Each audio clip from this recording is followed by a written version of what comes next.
The envelope was sent from Blacksburg, Virginia on Monday morning. And looking at a copy, you can even see the handwriting of the clerk checking it in at 9:01 a.m. Welcome to WatchMojo. And today we're looking at the most hateful, stomach-turning manifestos written by perpetrators of mass, senseless violence. Then the Unabomber reached out to the press and said, I want to make a deal. And it took this case in an entirely new direction. A call to arms. Yuri Krychek. Our LGBTIQ community must be safe. We must fight hate. Matusz and Yuri should never have been a target. And their murder shows how far we still need to go. And I know that this Parliament will keep fighting and leading that fight. Receiving a manifesto of any kind is cause for panic, but one that's completely anonymous can leave one feeling hopeless. On October 12, 2022, Yuri Krychek anonymously published his 65-page decree on who he believed to be his enemies. He sang the praises of past perpetrators of hate and violence in one sentence, while bashing those of other religions and sexualities in another. He even blamed Judaism for the COVID-19 pandemic, making it clear just how far down the rabbit hole he had fallen. Just hours after the publication of this document, Krychek attacked a gay bar in Bratislava, Slovakia, where he killed 2 people. And it was clear he had intended to take more lives. The inconvenient truth. Patrick Crusius. Police say a gunman is in custody after opening fire inside a shopping center in El Paso, Texas. Our next star station in El Paso reports 18 deaths. A hospital in the area says it is treating 11 people, 9 of those listed in critical condition. One terror attack can serve as twisted inspiration for others, and this was just one of many copycats. Inspired by the horrific attacks carried out in Christchurch, New Zealand earlier in 2019, Patrick Crusius took to a Walmart in El Paso, Texas, aiming to replicate the violence. Before doing so, he posted his final thoughts to the message board 8chan. His writings were riddled with hate for immigrant and Latin American populations, touting white supremacist theories alongside the insults. This attack is a response to the Hispanic invasion of Texas, the author writes. They are the instigators, not me. I am simply defending my country from cultural and ethnic replacement brought on by an invasion. He also implied that his horrid actions were meant to incentivize migrants to flee the country, which would strengthen his political cause. Shortly afterward, he followed through on his twisted plans, leaving 23 people dead and 22 others injured in his wake. A federal judge sentenced Patrick Crusius to 90 consecutive life sentences for the 2019 massacre at an El Paso Walmart. The 24-year-old from Allen pleaded guilty earlier this year to dozens of hate crimes charges for the shooting, which left 23 people dead. My Manifesto, Christopher Harper Mercer. The community, state, and nation is mourning following the mass shooting in Roseburg. Reading through the contents of a manifesto can reveal some deep-seated issues held by its author. This was the case for Christopher Harper Mercer, who spared one of his peers to deliver his final message to authorities during his rampage at Umpqua Community College in 2015. When the document was accessed, it was clear that there was much more than sheer hatred at play. His online history indicates he was also fascinated with other mass shooters, saying, seems like the more people you kill, the more you're in the limelight. If he's making comments about previous mass shooters, it's that he wants to join the club. He wants to be special. He wants to be recognized. He wrote about being aligned with demonic forces and how he would join them after his final act, along with an encouragement for others to also commit senseless violence. Additionally, the manifesto contained bizarre elements, such as vile racist rants about black men, a list of bands he enjoyed, and even a frequently asked questions section. You told me before you didn't want to talk too much about your son, obviously, because you're going through so much pain, but you also realize that people are going to remember him differently now forever. He'll always be remembered for what he did on Thursday, I know that. I can't change that. You wait for a signal while your people wait for you. Peyton Gendron. He exited his vehicle. He was very heavily armed. He had tactical gear. He had a tactical helmet on. He had a camera that he was live streaming what he was doing. The gunman shot 4 people outside in the parking lot before entering the grocery store, where he was met by a security guard. While some manifestos focus solely on the perpetrator's own beliefs, others seem to reveal a clear lack of original thought. This is evidenced by Peyton Gendron's 180-page Google document, over a quarter of which was supposedly plagiarized from other extremists. Gendron cited message boards as the source of his indoctrination, but it was his own decision to slaughter innocent grocery shoppers in Buffalo, New York. This is the worst nightmare that any community can face, and we are hurting and we are seething right now as a community. He explained his plans for the shooting, including how he had selected the area due to its high black population. He also included false flags, such as using photos of an internet celebrity and claiming it was him. Despite the lack of originality, this manifesto showed just how widespread such hateful ideologies have become. You will never see the light of day as a free man ever again. It is the judgment of this court for your conviction under the first count of the indictment, a domestic act of terrorism motivated by hate in the first degree. My Twisted World, the story of Elliot Rodger. Elliot Rodger. Rodger's mother, Lichen, discovered the terrifying threat in her email at 9:17 that evening. She then discovered her son's last YouTube video titled Retribution. And I will slaughter every single spoiled, stuck-up, blonde I see inside there.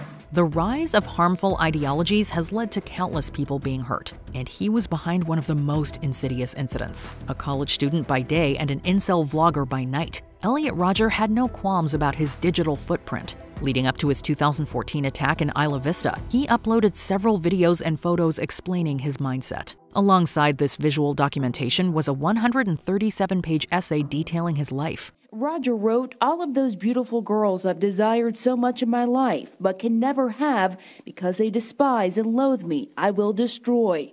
A family friend, Simon Astaire, says Rodger sent his diatribe called My Twisted World to a couple dozen people, including his mother and father, not long before terrorizing the UC Santa Barbara campus. He blamed his problems on women, associating us with disease and implying we shouldn't have human rights. He also described who he planned to kill and how he intended on doing it. Even more disturbing, he had convinced himself that he was a hero up until the very end. Girls gave their affection and sex and love to other men, but never to me.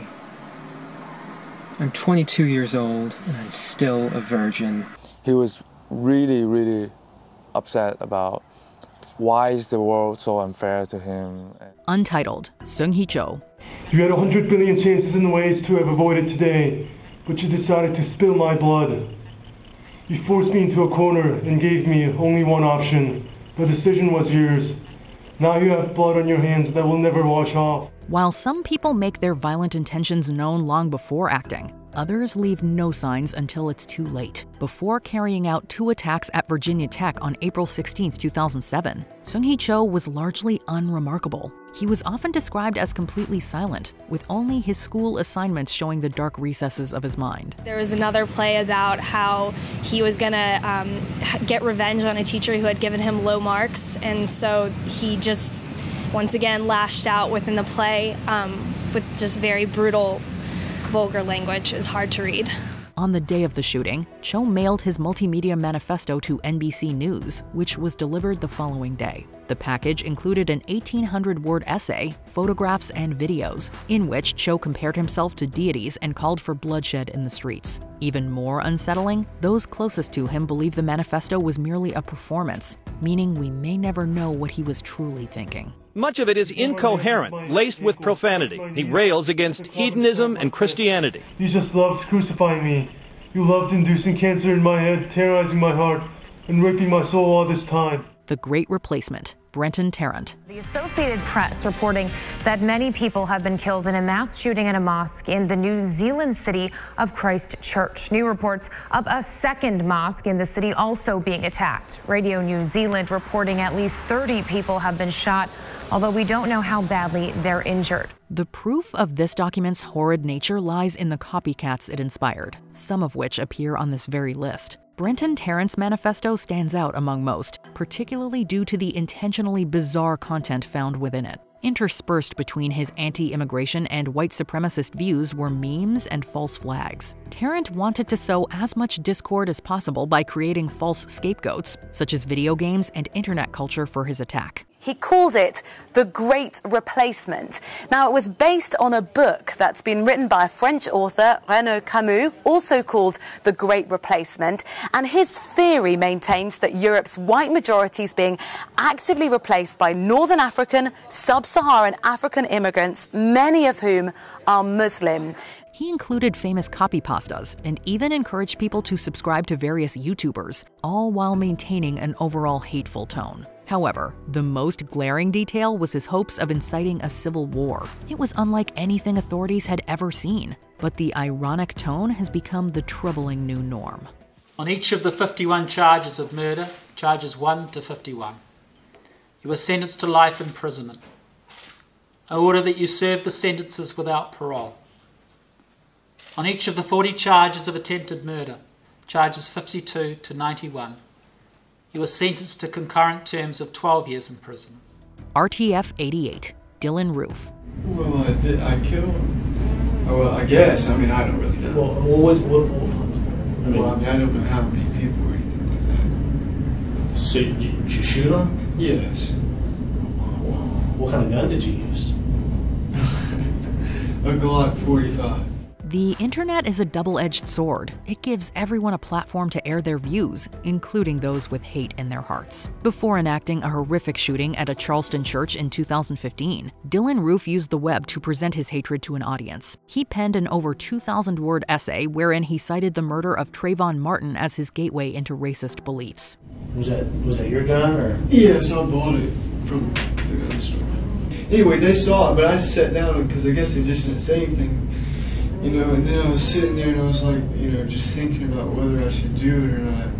You know, and that's why I was sitting there for 15 minutes, just like, oh, you know, like, because I know I could have just walked out. He then launched into a diatribe of insults against African Americans, from wishing that racism had been worse throughout history to defending segregation. He even opened the document by claiming to have grown up in a non-racist home, making it unfortunately clear that such harmful ideas can pervade even the most accepting upbringing. White people are pretending like we are all the same and equal.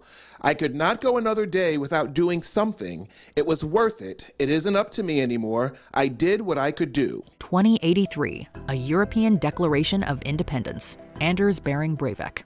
Gutter I den alderen, jeg vet ikke hva jeg skal si mer.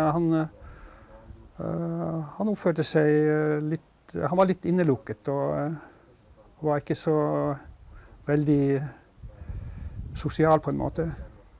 Men han hadde ingen ekstreme tilbøyeligheter så lenge jeg kjente ham. It's hard to fathom what could drive someone to commit two separate acts of domestic terrorism, but a document spanning over 1,500 pages is a good place to start. Anders Behring Breivik, the man responsible for the 2011 Norway attacks which claimed the lives of 77 people, made his horrid intentions incredibly clear in his manifesto. In it, he described 2 years' worth of extensive planning, from renting a farm to identifying the best conditions for creating explosives. He yelled, "I'm going to kill you all."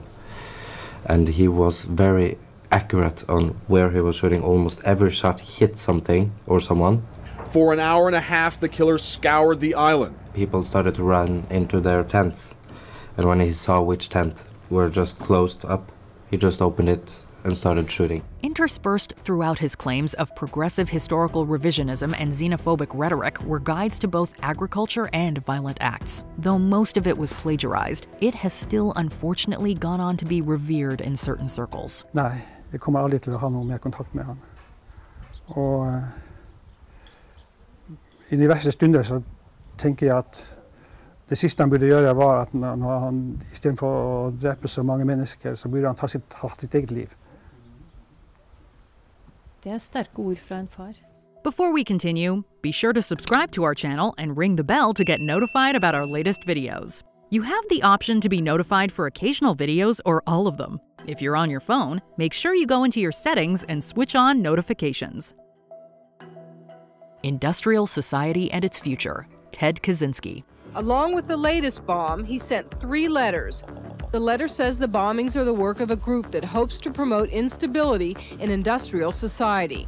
The bomber says he will stop if a long article he's written is published in a major U.S. publication. While most published their manifestos before carrying out their attacks, Ted Kaczynski, better known as the Unabomber, used his as an incentive to end his rampage. For nearly 2 decades, Kaczynski perpetrated a series of bombings across the United States. In 1995, he shocked the nation when he offered to stop his violence if his views were published. And controversially, they were. He made it very clear. If you publish the manifesto in the New York Times or the Washington Post, the terrorist group FC will desist from terrorism. Cases are solved when the subject starts communicating. Anytime you have someone that wants something, they usually give away a little bit of themselves. The question became, how are we going to take advantage of his offer, if at all? Kaczynski placed blame upon technology for society's downfall, even arguing that machines had more rights than humans. He also proposed that civilization needed to be overturned to achieve true progress. While it wasn't steeped in hatred like those who came after him, it still showed a misguided worldview and how one can use any cause to justify their violence. Prosecutor Robert Cleary. The Unabomber's career is over. Today, for the very first time, Mr. Kaczynski offered to plead to a sentence of life in prison with absolutely no strings attached. Then his brother David Kaczynski spoke. I would like to say that our reaction to today's plea agreement is one of deep relief. Which of these writings disturbed you the most? Let us know in the comments below.